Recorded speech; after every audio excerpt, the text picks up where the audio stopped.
Bismillahirrahmanirrahim. Alhamdulillahirabbil alamin. Arrahmanirrahim. Maliki yaumiddin. Iyyaka na'budu wa iyyaka nasta'in. Ihdinas siratal mustaqim. Siratal ladzina an'amta 'alaihim ghairil maghdubi 'alaihim waladdallin. Amin. Al-faslu tsani fi asraris shaum wa surutihi al-batinah. Ini adalah menerangkan rahasia-rahasia puasa, syarat-syaratnya puasa secara batin. Sebelum saya melanjutkan, saya terima kasih ini alumni-alumni, sampai lamanya kadang-kadang sampai saya tidak tahu lagi siapa namanya ini anak. Sampai saya tidak tahu siapa ini anak, ini siapa. Ya, karena ini alumni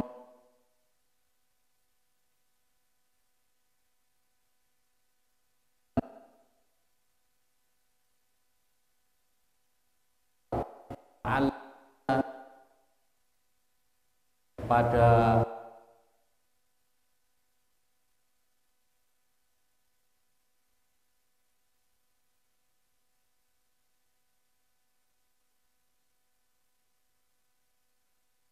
dijaga.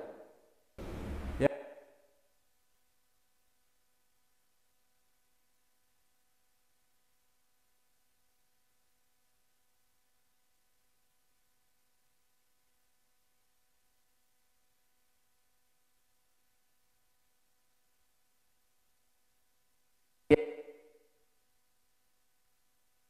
Punya harta banyak, kau sampai menggantikan Jokowi, adalah kalian bisa mengestaf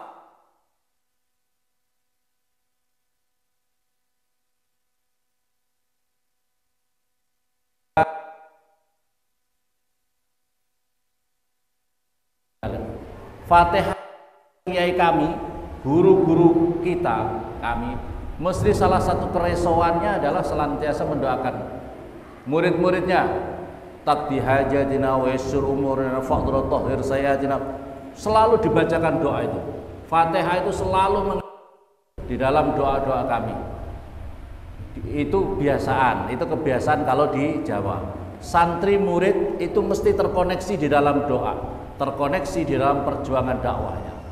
Itu kalau santri di Jawa, ya. Makanya oleh karena itu salah satu hal yang disyukuri itu, saya umpamanya ustadz-ustadz yang ada ini mesti kalau pulang dikenal sama kiainya. Saya umpamanya Mansur, Masya Allah, Mansur. Saya dipanggil kiai saya, rasanya itu bahagia banget. Saya dikenal sama kiai yang diurusi murid sekian banyak, beribu-ribu, yang diurusi tidak hanya santri tapi masyarakat secara umum. Dikenal sama kiainya itu luar biasa berkah. Berarti masih diingat. Kenapa saya perlu begini? Kenapa saya perlu begini menyampaikan? Sebab nanti di akhirat, hadirin, para santri-santri nanti di surga itu salah satu yang bisa mengangkat diri kita itu sahabat kita, guru-guru kita. Mana muridku? Mana muridku? Malah karena itu pengasuh atau pendiri pondok pesantren Lirboyo, Mbah Abdul Karim, salah satu yang didoakan, nak tolong ya saya didoakan supaya saya diaku oleh santri sama guruku Syekhona Khalil Bangkalan. Sebab seseorang sahabat saja, kalau nanti sahabatku mana ya Allah, kayaknya tidak lengkap kalau saya di surga tidak ada sahabatku. Ya Allah, sahabatku angkat ke surga. Sahabat saja bisa mengantarkan yang di neraka naik ke surga dengan sahabat. Apalagi guru-guru kita. Sanad kiai santri guru-guru kalian yang ada di sini, Ustadz Heri, Ustadz Arifin, itu punya guru-guru yang mata rantainya sambung sampai ke Rasulullah. Ustadz Heri punya guru-guru sambung sampai kepada Rasulullah. Salah satu yang menjadikan tidak berkahnya ketika seorang santri tidak dikenal sama gurunya, seorang santri tidak dihadrah Fatihai, tidak didoakan dalam munajat-munajat gurunya. Itu berarti mungkotek. Apalagi juga murid tidak mau mendoakan Fatihah sama guru-gurunya. Maka oleh karena itu, itulah tradisi. Coba lihat saja tradisi ulama-ulama pesantren mesti. Nanti coba kau lihat, asal ada ustadz yang benar-benar, kiai yang benar-benar, mesti dikenal kiainya. Pamannya Kiai Maimun. Kiai Maimun muridnya siapa? Muridnya Mbah Abdul Karim. Mbah Abdul Karim muridnya Syekhona Khalil. Mesti dikenal. Siapa saja ulama, Imam Ghazali muridnya siapa? Imam Al-Haramain. Terus mamanya Imam Malik muridnya siapa? Imam Syafi'i muridnya siapa? Mesti dikenal. Kalau ada ustadz abal-abal sekarang, mohon maaf, ini ustadz abal-abal, biasanya dia membawa dirinya sendiri tidak dikenal. Dia itu muridnya siapa ya? Ayo coba lihat saja sekarang. Gurunya siapa? Muridnya siapa dia? Itu kalau sudah ceramah ngalor ngidul, gurunya siapa? Tidak pernah dikenal. Tidak pernah dikenal gurunya siapa. Maka oleh karena itu jangan mengkotek. Ayo coba. Seperti apa itu Ustadz Arifin. Ustadz Arifin muridnya siapa? Muridnya dari pondok pesantren Al-Amin Perenduan. Mesti dikenal. Muridnya siapa? Dikenal kiainya. Itulah tradisi ulama-ulama kita. Kalau mengenal dia mesti kenal gurunya, kenal dirinya. Kita kenal Kiai Maimun. Kiai Maimun muridnya ini. Sekarang muridnya Kiai Maimun, putra-putranya omanya Gus Rob. Gus Rob muridnya Said Muhammad Alawi Al-Maliki Al-Halu. Muridnya Said Ahmad. Gus Idrar muridnya. Mesti membawa nama gurunya. Kalau orang sudah mengkotek dengan gurunya, biasanya ilmunya juga ada berkah. Hadirin, ini sekarang ada masuk di dalam bulan suci Ramadan, ada doa faidah. Ada doa dalam faidah, barang siapa membaca la ilaha illallah al-halimul karim subhanallahi rabbis samawati sab'i wa rabbil arsil azim, la ilaha illallah al-halimul karim subhanallahi rabbis samawati sab'i wa rabbil arsil azim, dibaca 3 kali, maka dirinya seperti mendapatkan pahala Lailatul Qadar. Maka oleh karena itu sebaiknya ini dibaca setiap malam. Dibaca setiap malam doa ini, zikir ini, la ilaha illallah al-halimul karim, la ilaha illallah halimul karim subhanallahi rabbis samawati sab'i wa rabbil arsil azim, dibaca 3 kali. I'lam, ketahuilah siapa kamu, annas sauma, sesungguhnya puasa, salah satu darajatin itu ada 3 derajat. Saumul umum, pertama puasanya orang umum. Saumul khusus, nomor 2 puasanya orang khusus. Wa saumu khususil khusus, puasanya orang yang sangat khusus. Amma saumul umum, adapun puasanya orang yang umum, fa huwa kaful batni wal farji an qada'i syahwat kama sabaqa tafsiluh. Orang ini hanya mampu menahan dirinya, tidak makan, tidak minum di waktu siang saja. Ini adalah puasanya orang umum. Wasaumu khusus, dan puasanya orang khusus. Siapa puasanya orang khusus? Wa waqafus sam'i wal basari wal lisani wal yadi wal rijli wa sair jawari 'anil asam. Adapun puasanya orang khusus adalah di samping dirinya tidak menggunakan, tidak makan, tidak minum di siang hari, maka dirinya mencegah puasa pendengarannya, puasa matanya, puasa lesannya, puasa tangannya, puasa kakinya, puasa anggota tubuhnya, anis syahwat, dari angkodoi syahwat, wasail jawarih, dan semua anggota tubuh, anil asam, daripada dosa-dosa. Ini puasa tingkatan yang kedua. Jadi puasa tingkatan kedua ini adalah tidak hanya tidak makan, tidak minum, seluruh anggota tubuhnya ikut berpuasa, tidak digunakan untuk maksiat di jalan Allah. Wa amma saumul khususil khusus, adapun puasa yang sangat khusus, fa saumul qalbi, maka ini puasanya secara hati, anil himamil daniati, daripada sejogati atau niatan-niatan yang rendah, atau punya keinginan-keinginan yang rendah, wal afkar ad-dunyawiyah, dan pikiran-pikiran yang bersifat duniawi, wal ad-dunya wa kafi amasi wallah, dan menahan dirinya daripada selain kepada Allah Subhanahu wa taala. Wa yahsulu, dan berhasil apa al-fitru fi hadzal saum, maka dikatakan orang seperti ini dikatakan batal puasanya bil fikri fi masyaallah, ketika dia lalai daripada berzikir kepada Allah Azza wa Jalla, wal yaumil akhir, dan lalai daripada mengingat hari akhirat, wal bil fikri bid dunya, dan berfikir terhadap dunia, kecuali illa dunya turadud lid-din, kecuali kalau dia pikir dunia tapi untuk agama, pikir dunia untuk akhirat. Wa inna dzalika, maka oleh karena itu dia barang siapa apa itu sangu dengan akhirah, barang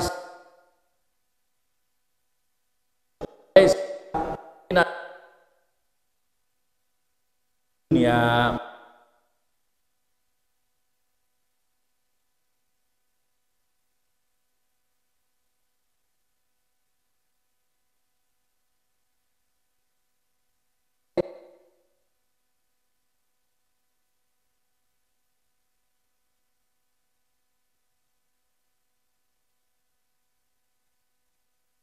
di siang harinya untuk memikirkan makan orang ini sudah masuk dalam satu dosa, sudah masuk. Fa inna dzalika min qillat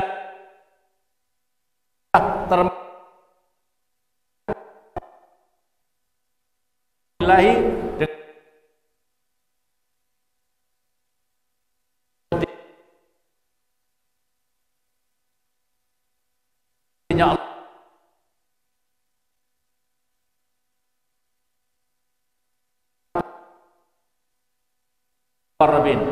walayatulun nadhar fi tafsilha, dan tidak usah memanjangkan melihat di dalam terperincinya ini qaulan walakin fi tahqiqi amalan, tetapi ditahqiqkan di dalam amal perbuatan kita.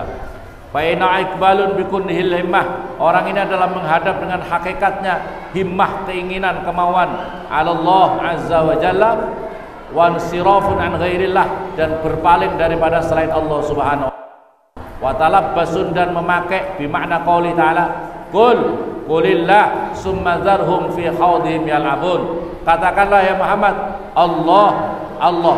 Setelah kamu mengatakan Allah, summa dzarhum, lantas ngembarno sira atau biarkanlah mereka orang-orang kafir itu fi khawdihim, di dalam kesibukan mereka, di dalam tenggelamnya mereka yang sedang bermain-main, bersenda gurau di dunia ini saja.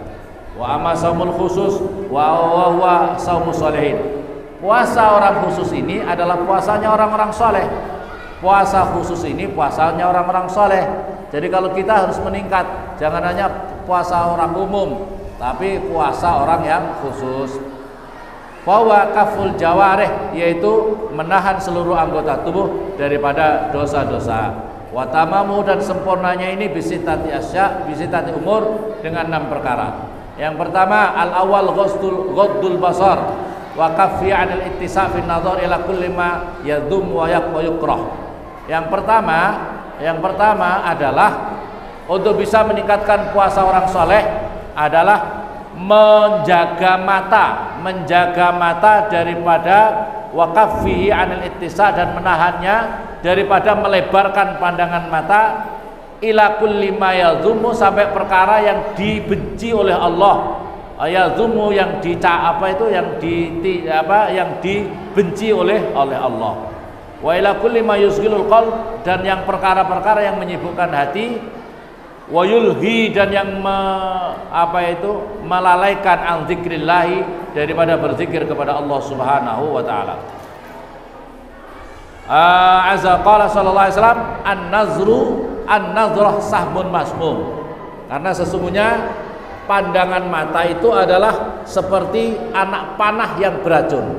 Jadi anak panah yang beracun, min sihami iblis, daripada panah-panahnya iblis. La'anallah wa man tarakaha, barang siapa meninggalkan maksiatnya mata. Hadirin, barang siapa bisa meninggalkan maksiatnya mata, khaufan minallah, karena takut kepada Allah, atahullah azza wa jalla imanan, maka orang itu akan diberikan oleh Allah suatu keimanan, yajidu halawatahu, yang dirinya merasakan nikmatnya, manisnya iman. Maka oleh karena itu hadirin, kalau kita ingin merasakan manisnya iman, maka harus menjaga maksiatnya mata. Sebab kalau orang masih maksiat mata, dengan melihat dengan lawan jenis, dengan melihat lewat maksiatnya HP kalian, maka kalian tidak akan bisa merasakan manisnya iman.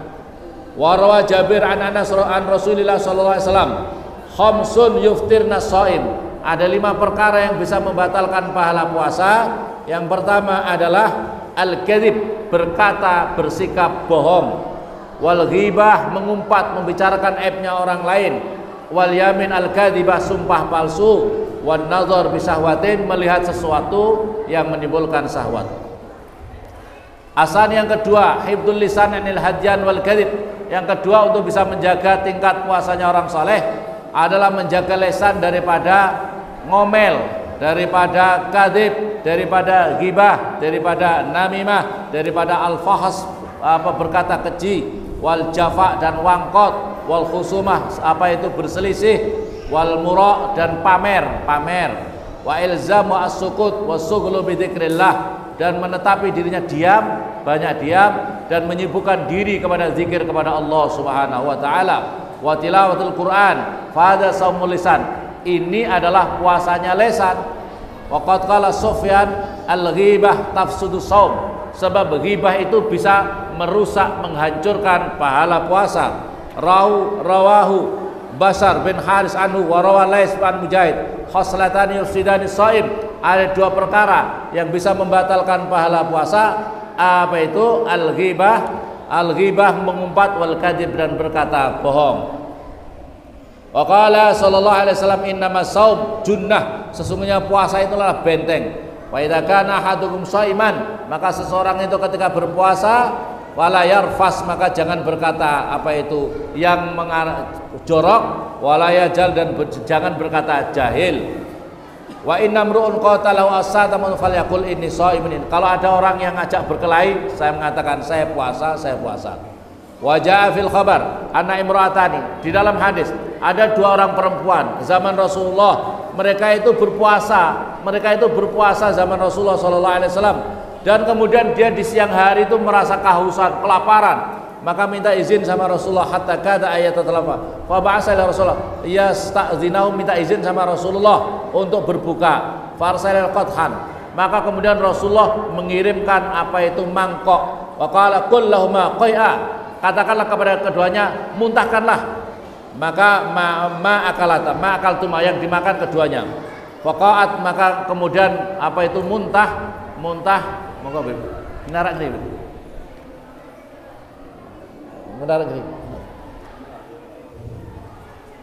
Maka kemudian kedua wanita tadi memuntahkan yang ada di dalam perutnya, padahal dia puasa. Maka apa yang terjadi? Nisal. Kemudian maka keluarlah nisal daman ghabidon walahman ghalidon. Maka keluarlah darah dan daging. Yang keluar adalah darah dan dagingnya. Waqatul ukhra mislu dzalik. Yang keduanya juga muntah yang sama. Maka hadani shaumatan amma halallahu lahuma wa aftara anna mahram. Kata Rasulullah sallallahu alaihi wasallam, maka mereka itu bersahur, berbuka, mereka itu bersahur dengan makanan halal, cuma dirinya makan dari perkara yang diharamkan oleh Allah Subhanahu wa taala. Apa itu yang diharamkan? Yaitu ketika dia berpuasa, ghibah, mengumpat, membicarakan aibnya orang lain, maka dia itu hakikatnya sudah makan dagingnya saudaranya sesama muslim. Jadi ada yang makan langsung, ada yang makan karena ghibah, mengumpat, membicarakan aibnya orang lain. Maka oleh karena itu sekarang ini penyakit kita sekarang, apalagi di dunia medsos kita ini sekarang banyak penyakitnya. Karena apa? Karena ghibah, mengumpat, menebarkan kebohongan, kebencian di tengah-tengah masyarakat. Kita puasa, batal pahala puasa karena kita sudah makan dagingnya sesama muslim. Maka oleh karena itu ingin meningkat